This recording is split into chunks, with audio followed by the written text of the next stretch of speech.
in Chicago, HBO presents One Night Stand. Starring Norm MacDonald. Ladies and gentlemen, Norm MacDonald.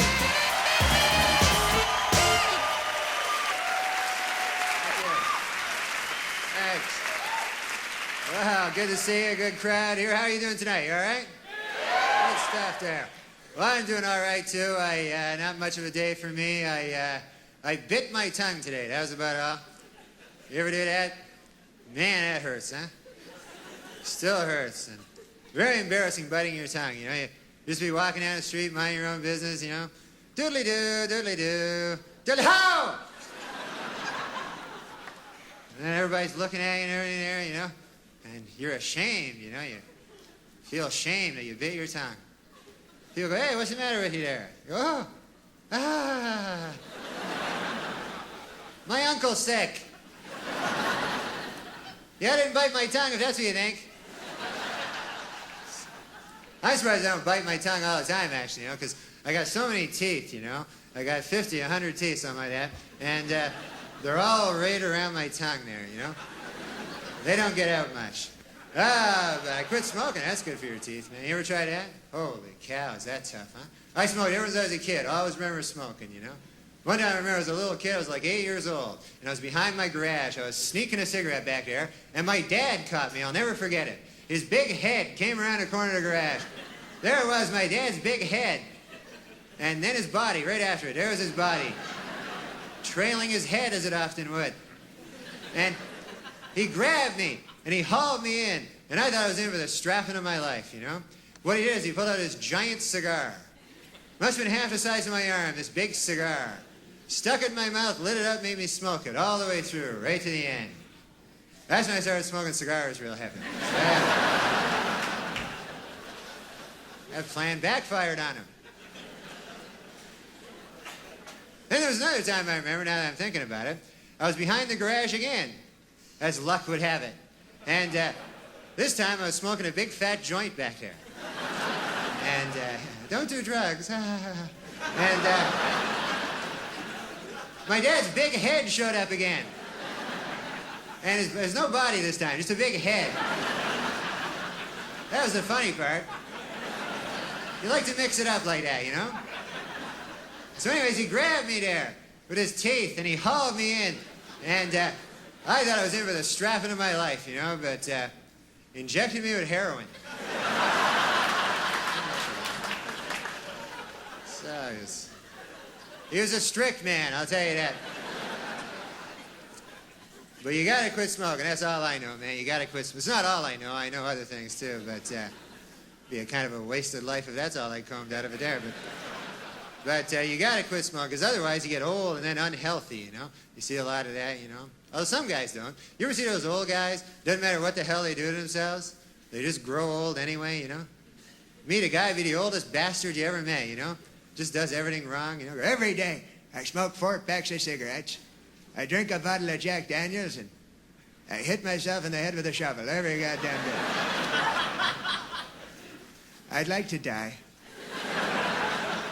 God, I'd love to die. One time I put a shotgun in my mouth and blew the whole goddamn back of my head out there. Just a slight ringing in the ears. I can't die. I think my girlfriend wants to get married or something, you know? She's dropping hints now all the time, you know? I think she wants to get... Last week, she got a 1-year subscription to Bride magazine. And I renewed it for another 5 years.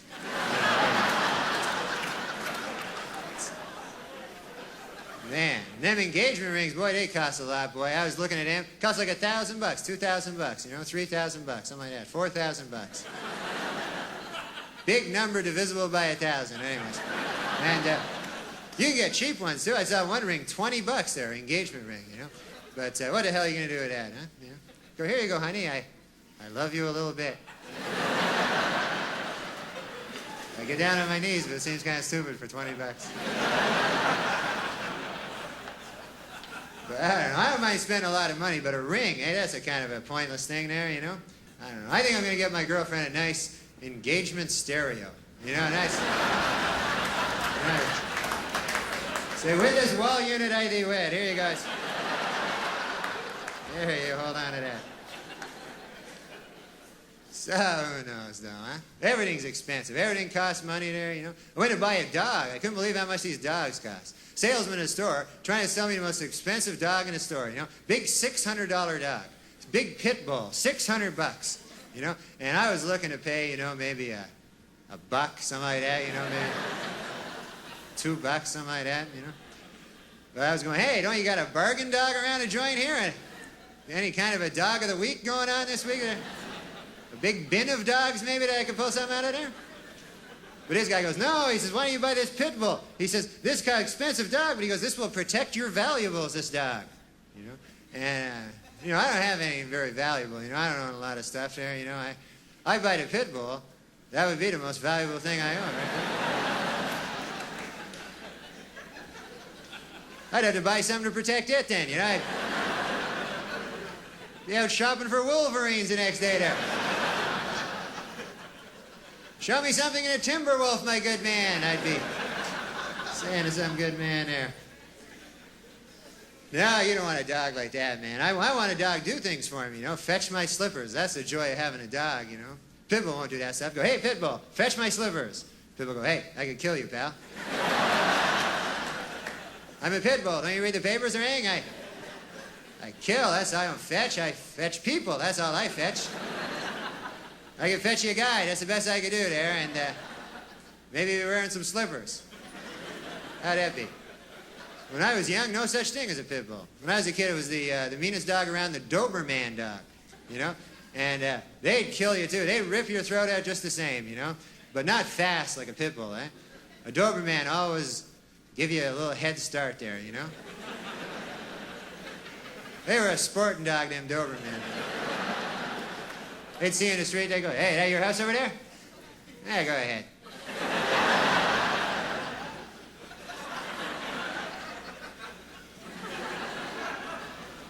Then they soar through the air and rip your throat out. And do a flip, you know, and you'd be impressed, even though you're dead, you know. Man, look at that flip. But I don't want it. You don't see Dobermans around anymore. You ever notice that? Pit bulls now, they got all the work and everything. All the domestic security jobs go to the pit bulls. And, man, a Doberman's like the forgotten dog now, you know. Once in a while you see him on a park bench with a Frisbee there, you know. I used to be somebody. I'm a Doberman. Got a buck? Buck for the Doberman? So I don't get any of those killer dogs, you know. I always buy a dog. When I'm buying a dog, I think to myself, I go, hey, if this dog goes berserk, could I take him? I got a nice wiener dog. I got one of them wiener dogs. Wiener dog can't rip your throat out or anything like that, you know. Unless you're lying down, you know. You have to be lying down sleeping there, you know. And a wiener dog sneak up late at night, start nibbling at your throat there. Maybe by daybreak he's got a hold of a vein there. He's pulling out a vein there. You know, you wake up, oh, get away from me, you wiener dog. The hell you think you are, a pit bull or something there? Look at my vein back there. Where's he get out of a wiener dog? There's a hickey, a little hickey there. That's about all. And that's embarrassing too. Hey, you ever have a hickey, man? You be walking down the street, people see you. Hey, you got a wiener dog over there, huh? So I do, now that you mention it. So you never know, though, huh? But the hell with dogs. I'm gonna get to be a big guy, just defend myself. You know, I'm gonna work out. That's what I'm gonna start doing. You know, I haven't worked out forever. I never worked out. Good God, has it been that long ever? But I gotta start, you know, because man, I used to be in good shape. When I was younger, that's when I was in good shape, you know. Back when I was in my peak physical condition when I was about like 1. Man, you should have seen me back then. When I was 1. Oh, God, I look good. Young and fresh. You wouldn't know me now if you see me when I was 1, you know. I even look good for my age. People come out to me and go, what are you, 0? And I go, no, I'm 1 over here. They go, man, you don't look a day past 0. I'm not bullshitting you there. Look good. And I go, oh, thank you very much. I appreciate it, but I'm 1. So you gotta stay in shape. And I watch the TV, watch a lot of sports on the TV, everything on it, any sport at all. You know, I don't care, you know. And some of those sports are not even sports, you know. You ever see those sports on the TV where they just try to take 2 different sports and combine them together and make up a new sport? You know, they don't even work together, you know, like guy will run a 100-yard dash and then fish.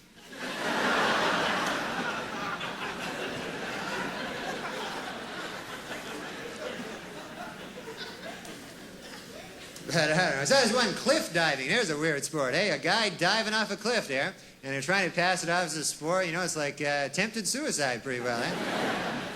Next week, I saw on a TV guy that got washing down Quaaludes with wood alcohol. Can you believe that? How about that for a sport, eh? But it's tough to know who's better in cliff diving either. Like you see a guy diving off a cliff, they go, oh man, a guy diving off a cliff. And then another guy dives, oh, there's another guy diving off a cliff there. But you can't tell who's better, you know, like if you survive it all, hey, you're a great cliff diver there. There's only 2 classifications in cliff diving there. There's a grand champion and then stuff on a rock.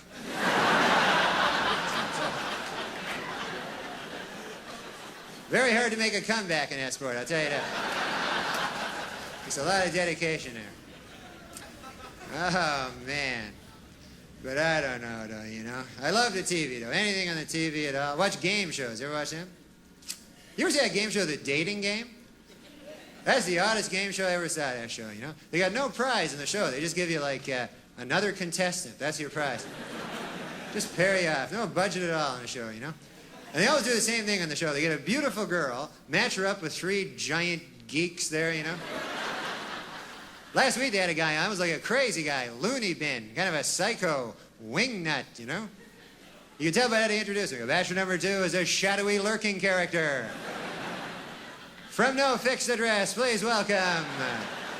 He's just a guy. Menacing figure shambles into the studio there, you know. Then they make the girls, you know, ask those questions. Eh? They always be about sex, you know. Always thinly disguised sex, you know. Never direct, you know, insertion or anything, but it's always something about, you know, like the girl go, Bachelor number 2, if I were a popsicle, what would you do to me? What would you do to me if I were a popsicle? That's what it says in the card here. So guys, well, if you're a popsicle, huh? Well, first of all, I guess I'd take your wrapper off. If you know what I mean. And then I'd grab a hold of your sticks. If you know what I mean. And then I'd press you against the counter till you're broken too.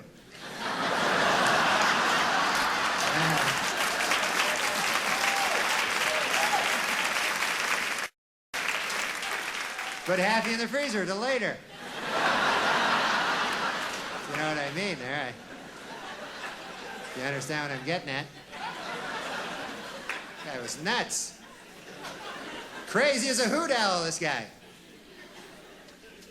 Oh, well, it's good to be here, man. I came down here. I got a lift down here. We drove down, me and my 2 buddies there, and 4 hours it took us to drive down here. And I was in the back seat all the way. You ever be in the back seat for a long trip? Oh, man, is that stink or what? Man, what a rough place that is. And when there's only 3 of you in the car, you know, and you're in the back seat, you know you're not the most popular guy in the car. Got no dignity back there at all, you know. Didn't even have a door for me, just one of those 2-door cars. Only had doors for the front seat, guys. I didn't even have a door at all. I had to bum a door off one of the guys to get out of the car. Man, lonely back there. You want to be in the front seat, that's where you want to be, huh? Right beside a driver, that's the place. Second in command there. You get to look at a map and everything and check out the tapes out of the box and all that stuff. You go, hey, man, the driver dies, I'll be the driver. Got responsibility there, you know? Backseat, man, you're just cargo back there, you know? Nothing back there. You can't talk to them, you know? You got that class barrier, front seat, back seat thing there. You can't smash through that, you know? You ever try? You just stick your head into the front seat? You go, hi! What are you guys talking about? It's me from the back seat. Okay, I'll go back there. But after a couple, 3 hours on the highway, you get so lonely in the back seat, you know? After a while, you start trying to make contact with other people in other back seats along the way. You ever do that? Look out your little excuse for a window there.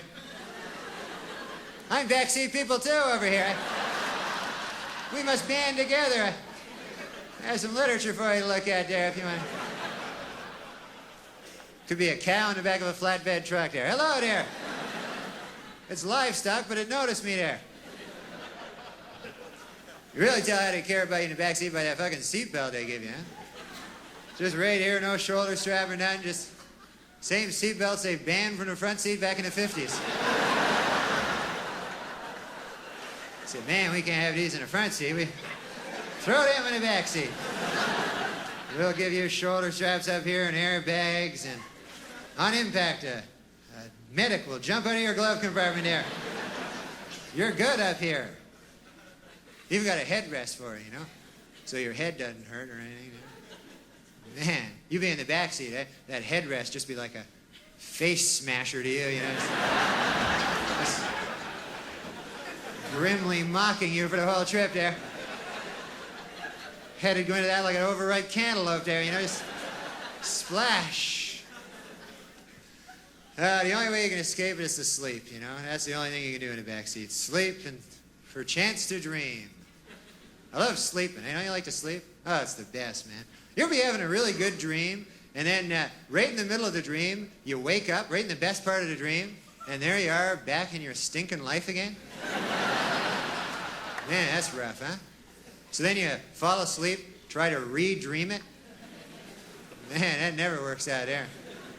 Always end up with some weird mutation of your original dream there, you know? Well, the other night I was dreaming, you know, I was in a pool with Christy Brinkley, and we were approaching each other, me and Christy Brinkley in a pool, and we were just about to touch, and I woke up. So then I fell asleep, tried to re-dream it there, ended up shooting pool with David Brinkley.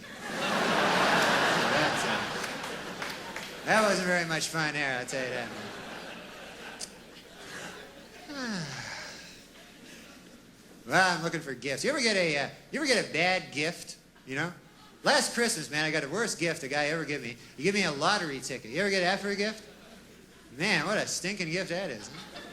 You know, what's a guy even thinking there? I go, here you go. Nothing.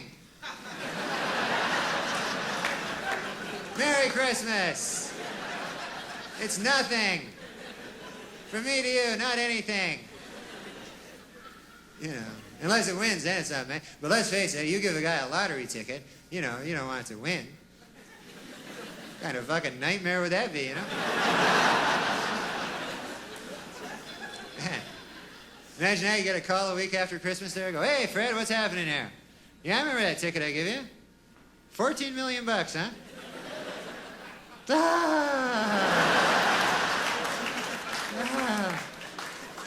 Good for you, Fred, yeah. No, I'm happy over here. No. Listen, what'd you get me again there, Fred? I can't remember what you got me. I know I got you to 14 million, but I can't remember for the life. Oh, yeah, the cup. Yeah, I remember now. Yes, thanks for asking. I'm enjoying the cup there. I had some tea out of it the other day there, and some coffee. I'm hoping to have some soup there, and guess no chance that cup's skyrocketing in value at all, huh? I guess that's a sensible view. Well, I gotta go now, Fred. I gotta go apply a shard of glass to my throat. Okay, goodbye. You never know. But you always gotta buy. I gotta buy for my dog now. I gotta buy gifts for him, you know. And, man, he has a birthday like 7 times a fucking year, too, you know. So always out shopping for him there. And, man, you don't know what to get a dog. It's very hard to buy for a dog. You know, what the hell are you gonna get him, you know? You want to get him something he wouldn't ordinarily get for himself, you know, but that's just strewn garbage. That's all he ever gets for himself. I got him a rubber bone. I thought he'd like that, you know. Dog gets it, goes, oh, great, a bone. Oh, yeah, it's not a bone. Million laughs, pal. What's next, an electric fire hydrant over here? What the hell are you doing to me? I'm a dog over here. My grandmother, she got my dog a sweater. She knitted him a sweater. What a useless gift that is, huh? Big green sweater, you know. I don't want to make the dog wear it. You know, it just humiliates the dog there. And what happens if the dog gets lost, you know? He's wearing a sweater. Right? How long is he going to survive in the alleyways with that on his back? Yeah, them's mean streets if you're a wiener dog in a cardigan, I'll tell you that. You don't last too long there. They off you like a... whatever they off you like. So who knows, though. My dog doesn't really talk, by the way. I know my dog talks in a lot of my little jokes there, but I'm just lying there. He's a regular dog, you know. I lie like that sometimes. You ever lie? Who the hell doesn't lie? Hey, you gotta lie, but you ever lie for no reason? That's the worst kind of lie, huh? You know, because usually there's a reason you lie, like you want to protect somebody's feelings or, you know, fuck over your buddy or something like that, you know? Would you ever just a big lie spills out of your evil head all of a sudden, you don't even know? You know, like a guy will come up to you and go, hey, you ever see that movie with Meryl Streep and the horse? And then you go, yes. And then in the back of your head, you go, what the fuck am I lying about over here? I stand to gain nothing by this lie. The hell am I thinking back here in my head? So, I don't know. You try to be a good person, though, eh? That's the best thing. A lot of bad people, man. A lot of bad guys. I was reading this one guy in the paper, you know. Baddest guy I ever read about. This guy killed his family, if you can believe this, folks. Killed his family because the devil told him to. Can you believe that? Man, what a dork, huh? That was the headline, actually. What a dork! Guy kills his family because the devil told him to. But can you imagine that? And then afterwards, you go back to the devil, you know, you go, yes, devil, I did as you instructed. I slaughtered my family as they lay sleeping, and then I chopped them up and put them in a duffel bag. Here they are. I got them here in a duffel bag. I'll be burying them tonight at the shallow grave by the side of the railroad track, as you have commanded, O Lord host of the hoary netherworld. And then the devil pulls off a mask. It's me, Bob!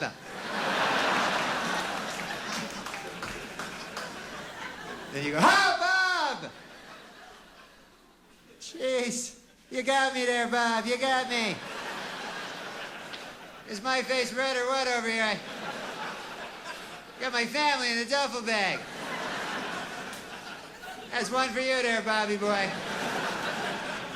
Okay, listen, folks, you've been great. Thanks a lot, huh? Enjoy.